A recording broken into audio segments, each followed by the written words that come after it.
Do you hear that? It's something quite extraordinary.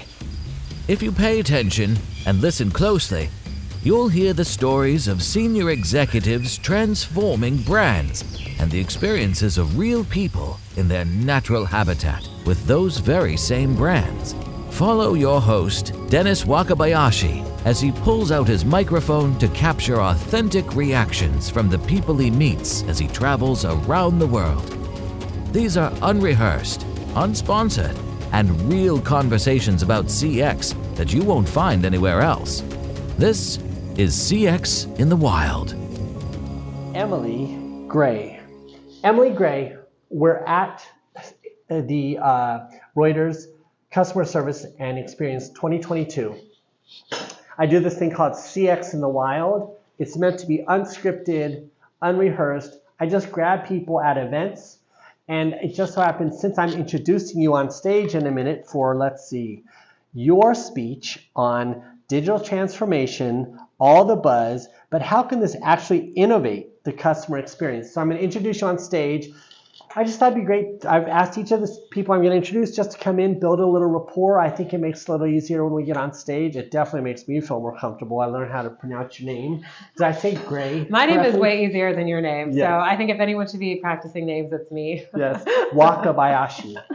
So CX in the Wild, I've talked about all kinds of different things with people. My last conversation was with Tibe Bassi, and here's her thought. Love as a KPI. The intrinsic belief and feeling that we get from love, sacrifice, grace, honor, trust, why can't those be permitted in the boardroom and as a business conversation? So that was a really interesting take. For you, you're here at this event. How long have you been in the CX industry? Going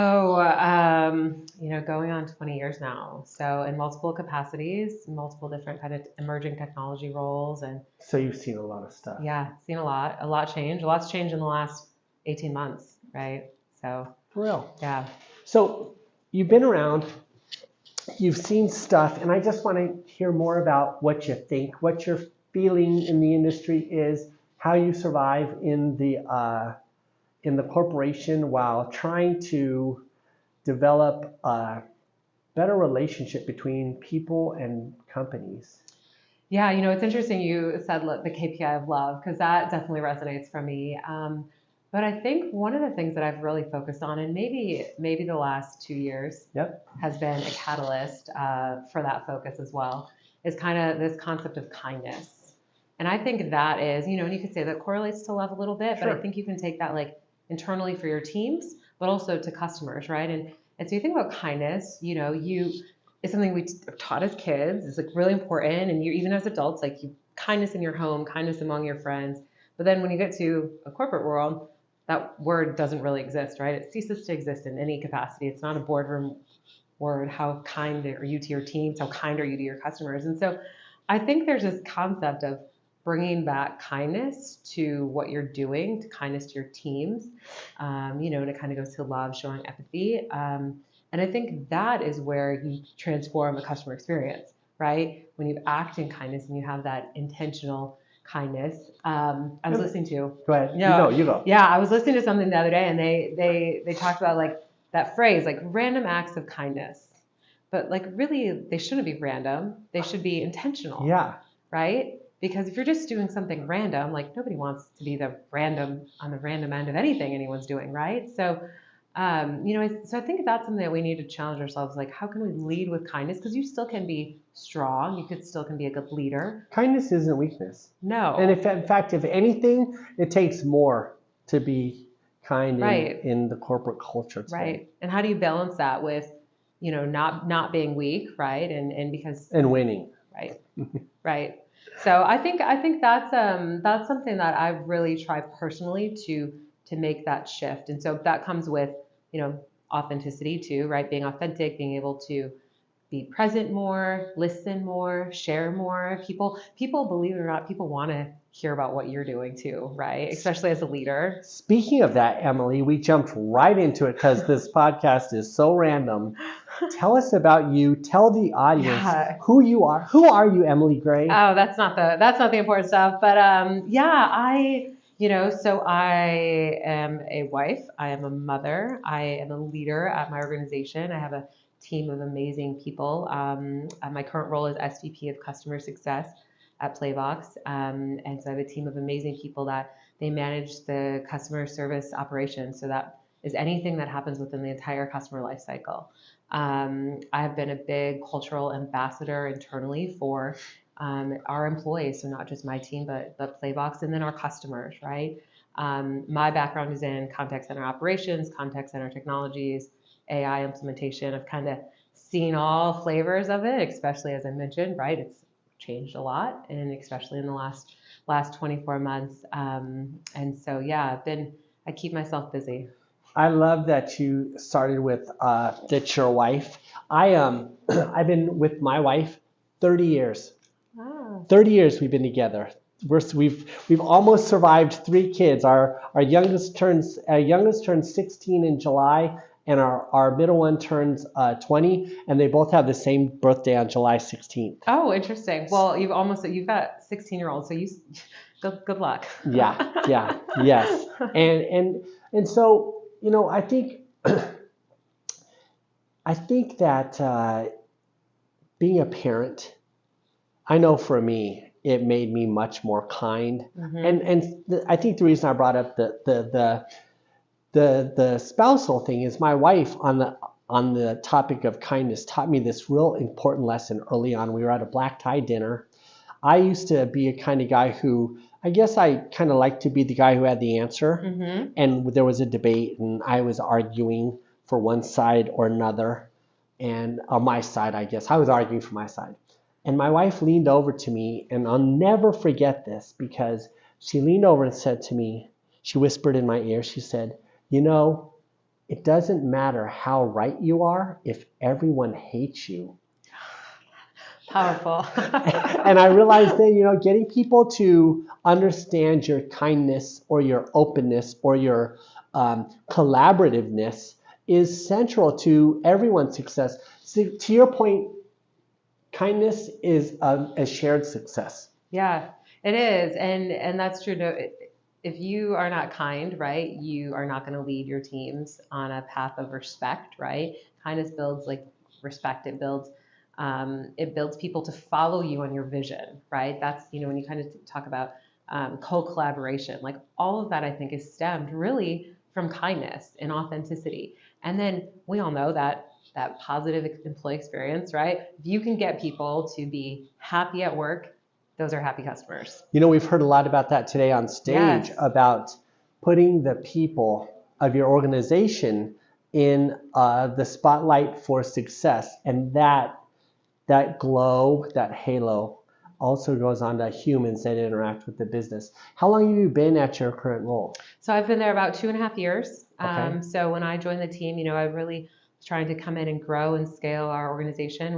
Did you come in as a VP? I did. I came in as VP of Customer Success, and my team, my role has expanded a bit. I've kind of taken additional departments to really, kind of embrace, right, hug that entire customer experience. Can I ask you? I've done this myself, but I'm always curious. You came in as a VP. Were you a VP at your role prior? I was a senior director, but different scope, right? Different customer. Different size of customers, different types of deal sizes, different target, really working with Fortune 50 customers. And Playvox, it has a wider variety of customers, all the way from kind of SMB to mid-market to enterprise.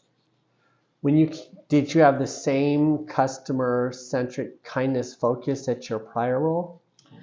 Yes, I think that I'll say yes with a caveat of I think it's evolved, that some of the things that I have been thinking and saying and pushing others for the last 20 years, I think that the industry has kind of opened their eyes in the last 2 years. So I'll say, yes, I had that approach, but I think now I have more people in my corner to say, I think that she's onto something, right? I think this is actually what customers and what employees want, right? It's interesting when you come in as a top leader, the voice and how you use it. And I'm always fascinated. Some leaders come from a different job and they're inspired and they use this new level of influence in an organization to do something, and they're able to. And others, they get in and they suddenly realize they're a cog in a big machine, and the machine isn't going to Yeah. change. Yeah, I think you have to embrace that you have, people sometimes want a fresh perspective, right? If they can see that you are there to make it better, one of our values is change is good. And so I constantly like push and remind people, like we use that. So when I do something to like get people outside their comfort zone, I feel like, remember that's one of our values, like change is good, right? And that kind of brings people a little bit on board. But I think if you can take it from that approach where you're coming in and you're going to make changes, I don't know any leader that has entered an organization and hasn't made changes. That's why they're bringing them in, right? But if you can do that with a approach starting from kindness, if you can do that with an approach starting from learning as well, where you really for that first 90 days are learning, people are more open to change. People are open and they're willing, like I said, to follow you to that change, right? Like they see your purpose and they want to be on your team if you can do it right.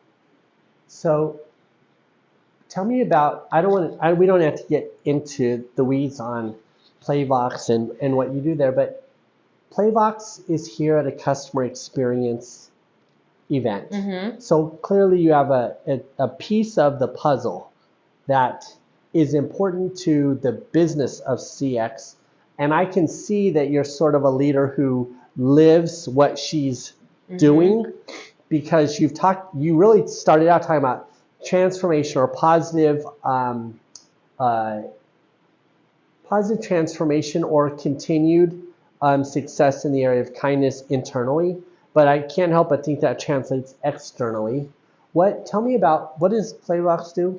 So we are a workforce engagement platform. So we offer solutions for our customers to schedule agents, perform quality assurance, do coaching, training, learning, and it's all centered at the agent. So going back to that, if you as an organization can make your agent's job great, if you can make them, your agent, have an astounding, exceptional experience, it will make your customer experience better. And so when we talk about, how important it is to have your solutions really centered around a person, right? Technology is just what people are using. It's actually enabling people to be willing and able to use the technology, right? So it's all centered around the people. How can we, and that's like our mission at Playbox, how can we impact the people that are actually on the other side of those customer experience, those interactions, right? Which is the agent. How can we make their job better? And if anything has taught us again in the last 2 years, like this is going to be a case study for life of right 2020 to 2022 is the agent job is harder now. They're taking more complex interactions from consumers that expect more, their demands are higher. And so you've got all of these different variables as an individual, as an agent, that you have to now plan for, you have to be trained for. And so solutions like Playbox, they allow those agents to kind of catch up and to support those agents in a way that maybe they hadn't been supported in a previous environment. I'm a big fan of when in the customer care space there are businesses that improve the mental health or the well-being of the frontline person, because you know there's a guy named Alex Mead. He's a CXer that talks. He's a very controversial gentleman, assertive about his ideas. But one of the things he said that stuck with me recently was, CX is easy at the top. It's all the way down at the front lines where they have to cope with the friction, Yeah. And so I love it when there is services or solutions or teams or leaders like yourself who think all the way to that human. Yeah, and it is, right? It's at the end of the day, it's about the people. Mental health is a topic that is more being discussed more in a workplace, in a professional environment than any other time we've ever seen in the world, right? And that's not a bad thing. That's, when you look at all the things that have happened with COVID and the pandemic and what's here to stay, what's going back, QR codes or those, staying and going, right? There's a lot of things that potentially will phase out. But I think the theme that will continue to stay is employee mental health in the workplace.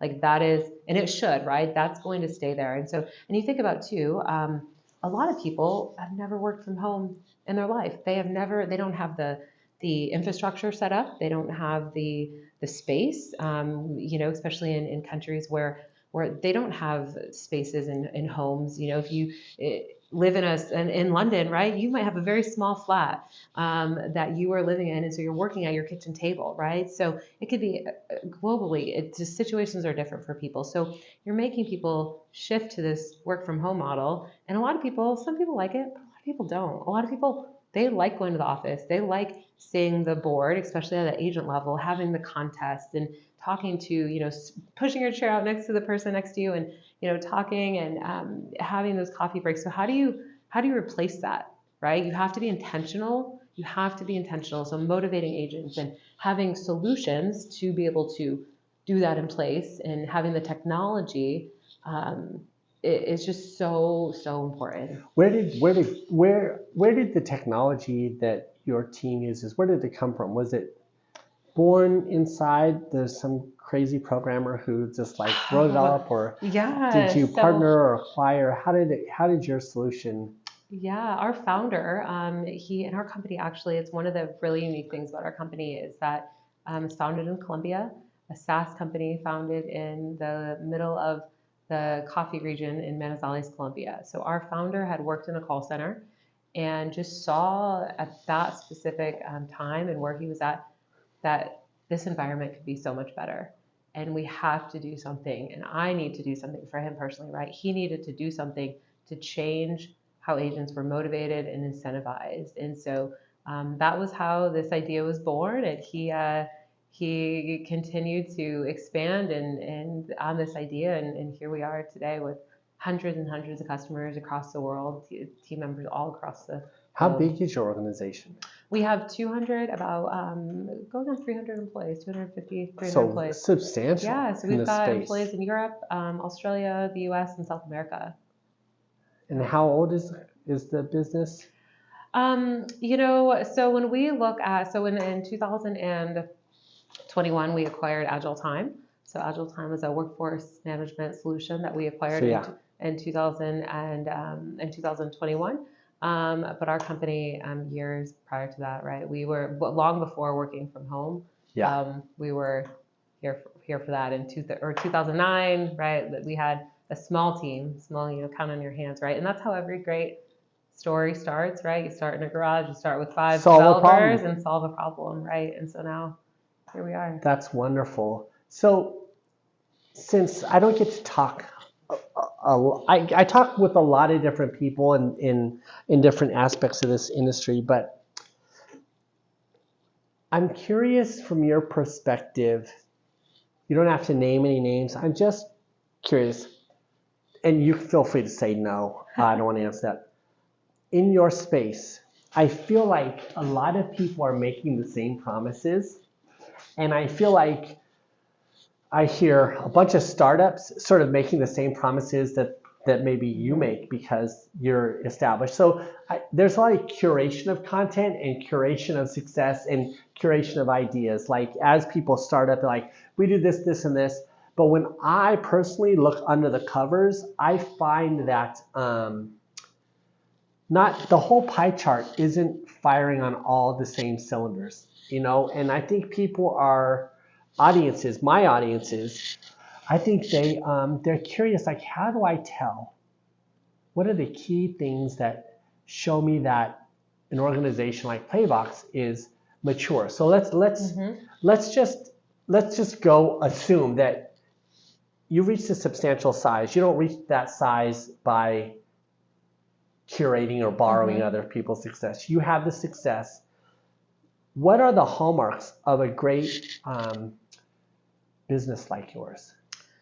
I think, and that's a good question. It's a fair question too. I think that you're solving real business problems and you're giving real business outcomes. And it's not just a one-time thing that you solve upon sale, right, of a solution. but it's continuous, right? And you're continuously evolving with your customers. So for us, right, a lot of our roadmap, is obviously kind of where the industry is going, but it's what are our customers saying, right? What are their customers saying? How do we evolve and follow our customers, and be there when they get there too, right? There's a balance of it. How do we make sure we're all going in the same path? So I think there's a piece of that is kind of establishing that piece, right? And kind of not growing up with your customers, but having your customers grow into your solution. The other thing, and I'll say this, is like any solution, whatever technology you're looking at, it has to be in the partner, the vendor, whoever you're working with. If they don't talk about the people that are going to be using the product, like that is a concern, right? That should be, as a buyer, that should be a concern. I'm going to just, on those 2 points, the second one, yes, because as you said that, it rings true to me. A lot of folks, because a lot of people want me to talk about them, but I do hear they're like, this is our solution. Our solution does this. Right. We have this technology. And it's not really about the people who have to use the technology. And I think that's a flag that goes on my mind. I want to go back to the first thing you said, which rang really true with me, which is my small consultancy, I only have like 6 clients now. And my consultancy is it's an unorthodox business. I am based on kindness and failing forward, solving problems, not predicting answers, not hitting bullseyes, but struggling to find the path. And so I have some great clients. And this morning I was on a conference call and I was talking to one of my clients. Take you back to yesterday. We had an internal meeting for about the next phase with our client. And we love our clients. Love as in what previous guest was saying. Yes. And one of the things we said, what is going to make this next sprint more successful, or what are the things we need to take from this last sprint to be successful? And the team said, we need a deeper, they said, for us to be successful in this next sprint, we have to be on the journey together at every step, not at the key milestones. Mm-hmm. We have to be on the journey together with them. And when I met with the client this morning, I said, listen, going forward, we have to be on the journey with each other on a more intimate level to get you where you need to be. And that's what I heard you say is, it's not about, thanks for buying our solution. Yeah. You're like, we're on this journey with you. Right. It's and if they don't have a customer success team, right? If they don't have resources to help you with best practices, and a big piece of it, I go back to like the people. It's about the people. So you can buy all the technology you want, but when you talk about, and this is what I'm going to talk about here this afternoon, right? This concept of digital transformation. The digital is really just defined as the solutions, the tools, the data, right? The transformation part, which everyone wants to get to, right? Transformation, that is the people part, right? And so if you are buying a digital tool that doesn't talk about the transformation, doesn't talk about the people, then you're never going to be able to get to digital transformation, right? Brilliant. But it's so basic. It's so basic, right? I've had a couple of epiphanies during the day with people, and that's one of them. I've spoken to so many people about transformation, and I love it when it's boiled down to like one cogent thought, like you said, which is the transformation. It doesn't happen with the business. It happens with the people. That's right. Yeah. It's the people that are going to actually make that change. Like that's where the magic happens. And I'll, not to go too much into this, but one of the things that I just always think about this visual, right? When you think about any organization on their About Us page, or they talk about themselves, they don't start listing all their tech stack, right? They talk about their employees, they talk about their customers, right? Like what makes up an organization? Tell us about your organization. They talk about their product, but they always talk about their people.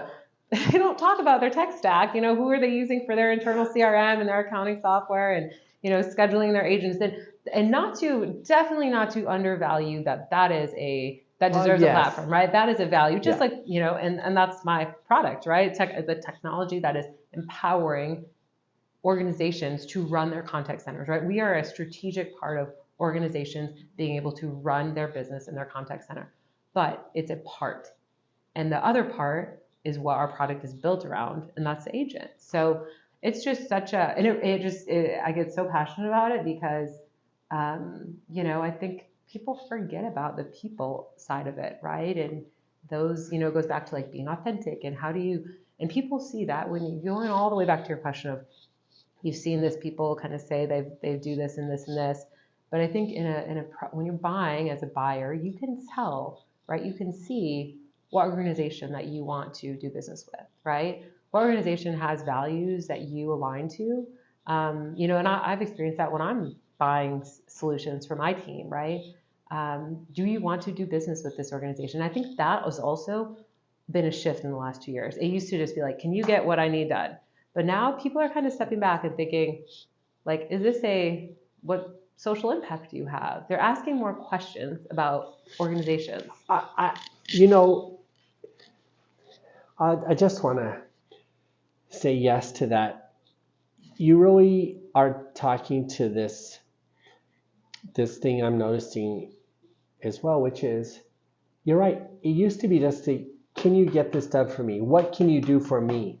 And whether it's the millennials or whatever, but this notion of, I don't think I want to get it done for you because I don't like you. That I think is a real, it's nice. People joke about it, but it's nice. And it's back to what your wife said about you. Yeah. Right? What your wife said to you about, who cares if you're right? If nobody likes you, That's right. they are not going to listen. It doesn't matter if you're the best solution if you're mean. Right. And it all goes back to kindness, Yeah. right? It goes back to the people and kindness and having that can come out in your product. So whether you have, a B2B product like Playvox, or you have a consumer product where you have a contact center and you're selling to consumers, kindness can come out in your product, how you talk about your product, how your employees talk about your product, your marketing about your product, your business values. Like, that is something that can resonate and people, and maybe it's millennials, right? Maybe that's not bad. They're pushing some of us in that direction, right? It's actually probably a good thing.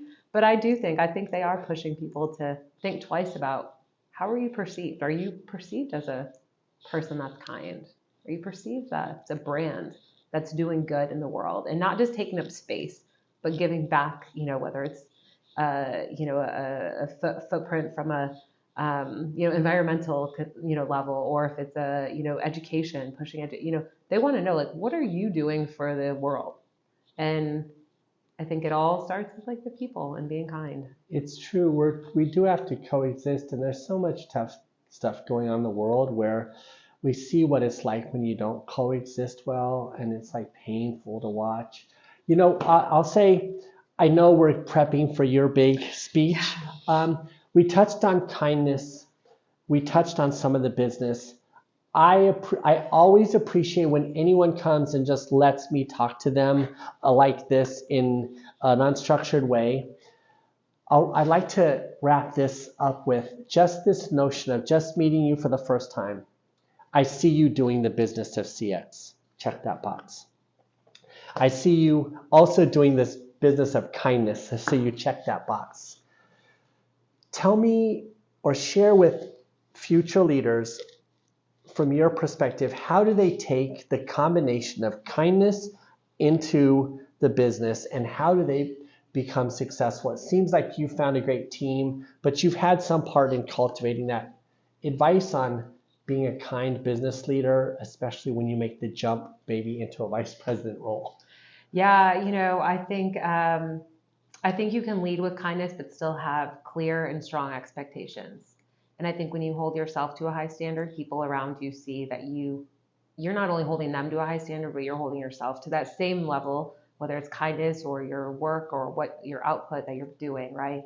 That you hold yourself to that standard too. And then they want to go there, and I'm stealing this from somebody so I won't take credit for it, but it's just something that has always resonated with me, the concept that I don't need to be the one to score a goal, but when I am on the field, other people will score. And I think that is just such great leadership advice, because you don't, as a leader, you're not going to be the center. And I don't want to be, right? Most leaders say they don't want to be. But what you want to do is enable other people to do that. And I just love that analogy. So it's something I always try to remember is how can I get other people to score, right? So I love that. Well, That is great advice. Emily Gray, SVP, and you're getting ready to give your speech. I'm Yes. sure you'll produce more content, digital transformation, all the buzz, but how can this actually innovate the customer experience? Thanks for being on Stand yeah, in it the was Wild. so fun. Thank you. And so, our time together in the wild has come to an end. To continue your journey with Dennis, connect on LinkedIn or find out more at teamwakabayashi.com. Join us next time as we continue to explore the world of CX in the wild.